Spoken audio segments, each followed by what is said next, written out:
Di tengah kota yang ramai, di mana udara dingin menusuk tulang dan salju turun dengan lebatnya, seorang gadis kecil berusaha bertahan hidup dengan menjual korek api. Gadis itu, dengan pakaian lusuh yang sudah tidak mampu lagi menahan dingin, syal compang yang melilit longgar di lehernya, dan sepatu robek yang membiarkan kakinya basah kuyup, terlihat seperti bayangan yang hilang di antara kerumunan orang-orang yang sibuk. Wajahnya pucat, matanya besar dan penuh harap, namun kosong, seolah-olah semua mimpi telah pergi jauh meninggalkannya. Dia berjalan pelan, mendekati setiap orang yang lewat, mengulurkan tangannya yang kecil dan gemetar, memegang beberapa batang korek api. "Mau beli korek api, Tuan?" Nyonya, suaranya lembut, hampir seperti bisikan, tenggelam dalam deru angin dan suara langkah kaki yang bergegas. Namun, tak seorang pun berhenti. Orang-orang berlalu begitu saja, mata mereka menghindari tatapannya, seolah-olah melihatnya akan membawa mereka pada kenyataan pahit yang ingin mereka hindari. Beberapa bahkan mendorongnya dengan kasar, tanpa peduli, hingga ia terjatuh di salju yang dingin. Gadis itu bangkit perlahan, tubuhnya gemetar, namun ia tidak menangis. Air mata mungkin sudah terlalu mahal baginya. Di sudut gelap lorong sempit, di mana angin musim dingin menggigit seperti gigi serigala kelaparan, seorang gadis kecil berjongkok. Jubah tipisnya, lapisan terakhir perlindungan dari dunia yang kejam, bergetar dalam desa malam. Jari-jarinya yang membiru menggenggam erat seikat korek api, sisa harta terakhir yang ia curi dari toko tua. "Nyalakan saja satu," bisik hatinya, sementara langit hitam di atas Copenhagen mulai disesaki kristal salju yang jatuh diam-diam, seperti tangisan malaikat yang membeku. Korek pertama digesekkan ke dinding batu. Set, nyala kecil itu meletup, memancarkan lingkaran cahaya oranye yang hangat. Seketika, dinding-dinding kotor di sekelilingnya luruh, digantikan oleh perapian megah yang memuntahkan tarian api liar. Lidah-lidah api menjilat udara, membentuk bayangan naga yang berputar di dinding imajiner. Kehangatannya nyata, terlalu nyata merambat dari ujung jari hingga ke tulang rusuknya yang menggigil.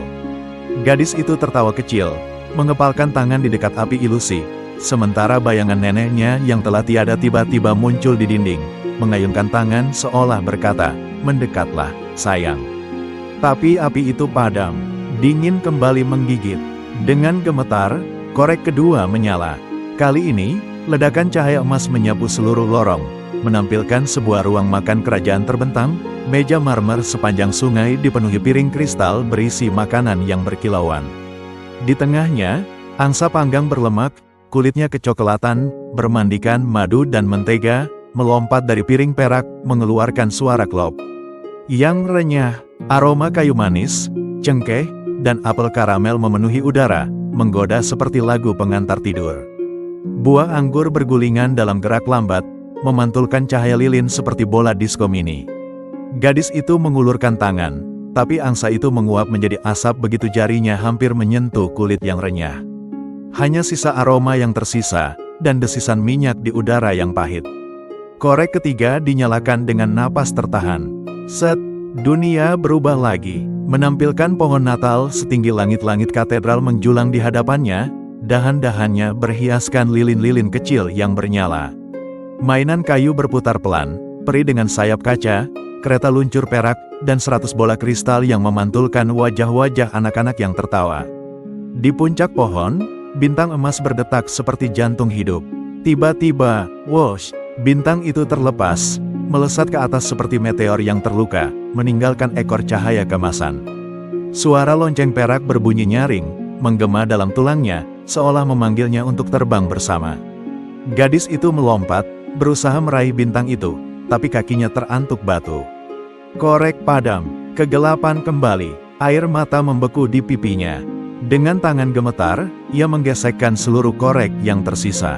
Set, ledakan cahaya kebiruan menyapu kegelapan menampilkan neneknya yang berdiri di sana, lebih terang dari matahari tengah malam. Gaun ungu tuanya, yang sama seperti yang ia kenakan di peti mati, berkilauan di bawah aura biru yang menenangkan. "Nenek!" Suara gadis itu pecah, tapi nenek hanya tersenyum. Keriput di sudut matanya berkelip seperti bintang-bintang kecil. "Kau telah lama menderita, sayang," suara nenek bergetar lembut, "mari kita pulang." Aura biru itu membungkus gadis kecil itu seperti selimut sutra. Perlahan, kakinya terlepas dari tanah. Dingin yang menusuk hilang, digantikan kehangatan yang merasuk hingga ke sumsum.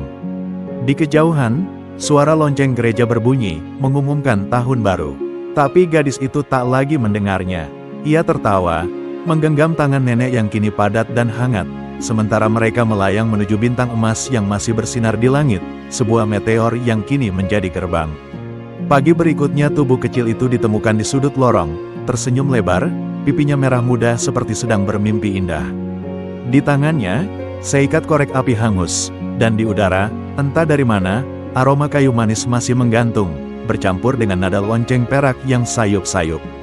Orang-orang berkata, dia mati kedinginan, tapi para malaikat berbisik di telinga angin, dia baru saja menemukan cara pulang.